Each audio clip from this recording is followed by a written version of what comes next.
ஓம் சாய்ராம். என் அன்பு குழந்தையே, உன் பிரார்த்தனை நிறைவேறியது. ஆம் செல்லமே, வரும் 24ஆம் தேதிக்குள் எல்லாம் நடந்துவிடும். கேள், ஆனந்த கண்ணீர் விடுவாய்.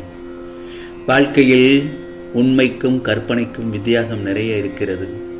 அப்படித்தானே உன் வாழ்வில் நடக்கும் அனைத்தும் என்னால் உனக்கு வடிவமைக்கப்பட்டது. அதனால் ஏன் இவ்வாறு நடக்கின்றது என்று சிந்தித்து உன் மனதை நீயே ரணப்படுத்திக் கொண்டுள்ளாய். அப்படி நினைக்க வேண்டாம் என் செல்லமே. எல்லாம் நல்லதற்கு என்று மட்டும் நினைத்துக்கொள். அவமானம் நிகழ்கின்றது என்று வருந்தாதே. எல்லாம் ஒரு பாடம்தான். ஆம், மற்றவர்களை திருத்துவதில்லை அல்லது மற்றவர்களை திருத்துவதில் தப்பில்லை. முதலில் நாம் அந்த விஷயத்தில் திருந்த வேண்டும். அதன் பிறகு மற்றவர்களை திருத்த வேண்டும். ஒன்று மட்டும் நல்லா தெரிஞ்சுக்கோ, சீக்கிரம் உனக்கான காலம் பொற்காலமாக மாறப்போகிறது. உன் வாழ்க்கை நிச்சயமாக மாறப்போகிறது. அதுவும் வரும் 24ஆம் தேதிக்குள் எல்லாம் நிச்சயமாக நல்லதாகவே நடக்கும்.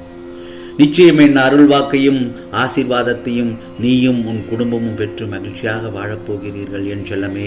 அதில் எந்த ஒரு துளி அளவு கூட சந்தேகம் தேவையில்லை. வாழ்க்கையில் நிம்மதி என்னவென்று நினைக்கும் அளவிற்கு இந்த கர்மா உன்னை தள்ளி அவதிக்குள்ளாக்கிவிட்டது.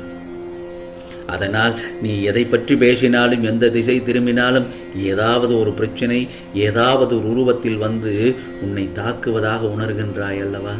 அது நிச்சயமாக உண்மைதான். ஏனென்றால் கர்மாவின் விளையாட்டில் இதுவும் ஒன்று.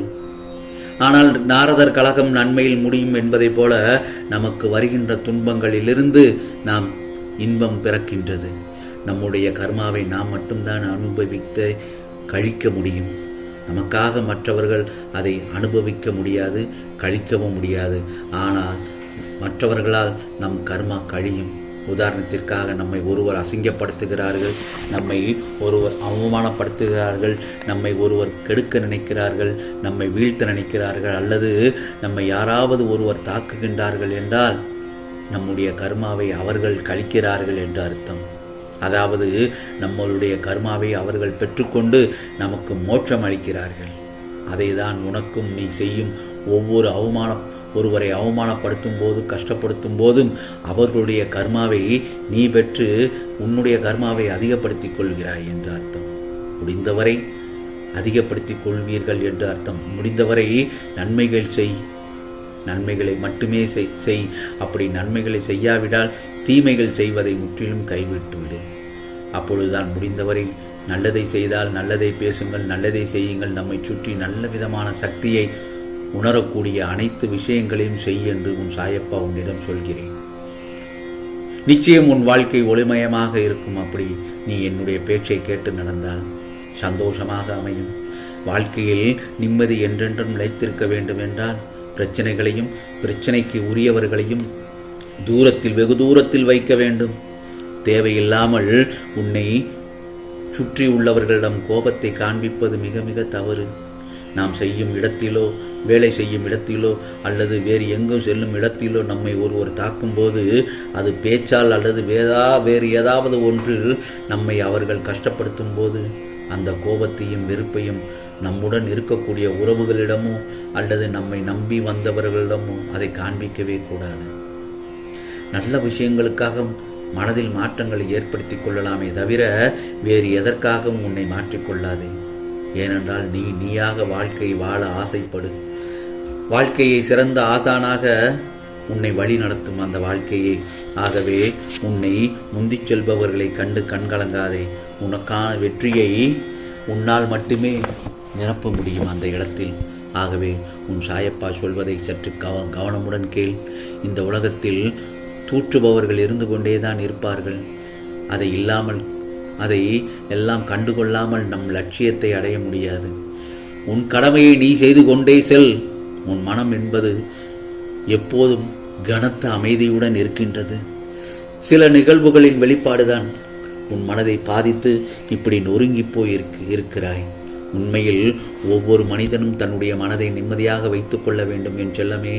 மனம் என்பது சுத்தமான ஒரு கோவிலைப் போல வைத்துக் கொள்ள வேண்டும். உன் சாயப்பா இருக்கும் இடமாக வைத்துக்கொள். அதில் குப்பை என்னும் கவலை, விரக்தி, துக்கம், பேராசை இவை எல்லாம் போட்டு அதை மாசுபடுத்த கூடாது. பிறரை பற்றி பேசுவதும் நினைப்பதும் முற்றிலும் தவிர்த்துவிட்டு தன்னை பற்றியே சிந்திக்க வேண்டும். நாம் எப்படி முன்னேற வேண்டும் என்று, நாம் எப்படி வாழ்க்கையில் ஜெயிக்க வேண்டும் என்பது பற்றி மட்டும் சிந்தி. நிச்சயம் உன் வாழ்க்கை நீ நினைத்தபடி இருக்கும். அதை சரி செய்ய நான் இருக்கிறேன் உன் சாயப்பா. உன் மனம் சரியில்லை என்றால் என் முன் அமர்ந்து 5 நிமிடம் என்னை மனதார நினைத்து வணங்கு. என்னுடைய நாமத்தை சொல். ஓம் சாய்ராம், ஓம் சாய்ராம் என்று என்னிடம் கவலைகளை கொட்டிவிடு. நான் இன்னும் சில நாட்களில் உனக்கான வெற்றி என்னும் பெரிய பொக்கிஷமாக உனக்கு நான் செய்து கொடுப்பேன். நம்பிக்கையோடு இருந்து உன் காரியங்களை நடத்தி செல் என் செல்லமே. நீ என்னை மனதார நினைத்து எதற்காக வேண்டினாயோ அது நிச்சயமாக உனக்கு நிச்சயமாக கையில் கிடைக்கும். அதேபோல்தான் உன் வாழ்க்கையில் உன் சாயப்பா எப்போது வந்தேனோ அப்போதே உன் துன்பத்தை நான் ஏற்றுக்கொண்டேன்.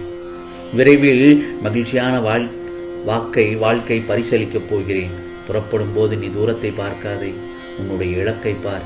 திரும்பும் போது இலக்கை பார்க்காதே, சென்று வந்த தூரத்தை மட்டும் பார். யாராவது கோபத்தில் பேசும்போது கவனமாக கேள். ஏனென்றால் அப்போதுதான் உண்மையை சொல்லும் நேரம். நீ எந்த அளவுக்கு வாழ்க்கையில் உயர்ந்த நிலைக்கு அடைய விரும்புகிறாயோ அந்த அளவிற்கு பலரின் அர்த்தமற்ற பேச்சுக்களையும் கடந்தாழக வேண்டும் என்றும் மட்டும் மறந்து விடாதே. இனிப்பாய் இருந்தால் விழுங்கி விடுவார்கள், கசப்பாய் இருந்தால் துப்பி விடுவார்கள். ஆகவே உப்பாயிரு, அப்போதுதான் உன்னை சரியாக பயன்படுத்துவார்கள். எந்த ஜென்மத்திலும் எந்த புண்ணியம் செய்தாயோ நான் உனக்கு தந்தையாக வந்துள்ளேன். நீ செய்த பாவங்களை போக்க நான் உன் குருவாகவும் நீ எனது பக்தனாகவும் இருக்கின்றாய். அதை உன்னிடம் நான் வந்திருக்கிறேன். என்னை கெட்டியாக பற்றிக்கொள் என் செல்லமே. உன்னை விட்டு நான் நிச்சயமாக விலக மாட்டேன். என் பிள்ளைகள் கவலைப்படும் போது அதை நிவர்த்தி செய்வதுதானே இந்த சாயப்பாவின் கடமை. ஆகவே உன் வாழ்க்கையில் பல வருடங்கள் இருள் இப்போது மறைந்துவிடப் போகிறது. உன்னை நிச்சயம் ஒரு நாள் உயர்ந்த நிலைக்கு கொண்டு வருவேன். எந்த பிரச்சனையும் சமாளிக்கும் திறன் உன்னிடம் உள்ளது. உன் வெற்றிக்கும் உறுதுணையாக உன் சாயப்பா நான் இருப்பேன். நிம்மதியாக இரு. நீ நினைத்து பார்க்க முடியாத அளவிற்கு ஒரு அற்புதத்தை விரைவில் நான் உனக்கு தருவேன். உனக்கு நல்ல காலம் பிறக்கிறது. நீ ராஜயோகத்தில் இருக்கப் போகிறாய். இனி அனைத்தும் வெற்றிதான் என் செல்லமே. வாழ்வில் இனிமையான நாட்களாகவே இனி அரங்கப் போகிறது. ஏன் தெரியுமா? நீ விரும்பிய நேசித்த உறவு உன்னுடன் வந்து இணையப் போகிறது. இப்பொழுது மகிழ்ச்சி தானே என் செல்லமே. நம்பிக்கையோடு இரு, பொறுமையோடு காத்திரு. எதிலும் பொறுமை, எங்கும் பொறுமை என உன்னிடத்தில் நான் உனக்கு கொடுப்பேன். உன்னுடைய கர்ம பலன்களை நான் கழித்து வருவதால் உனக்கு எல்லாமே தாமதமானது. என்னை நம்பு. உன்னை யார் கைவிட்டாலும் உன்னை ஒருபோதும் உன் சாயப்பா கைவிட மாட்டேன். உனக்கானது எல்லாம் நிச்சயமாக நல்லதே நடக்கும். ஓம் சாய்ராம், ஓம் சாய்ராம்.